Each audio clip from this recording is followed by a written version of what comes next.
Os patinhos são qualquer tipo de pato jovem ou patos bebês.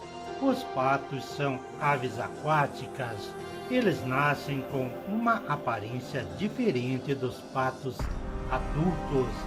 Os patinhos logo desenvolvem suas próprias penas e são capazes de nadar, andar, voar, encontrar comida e migrar no inverno. Mas, enquanto pequenos, a mamãe pata estará sempre por perto dos patinhos.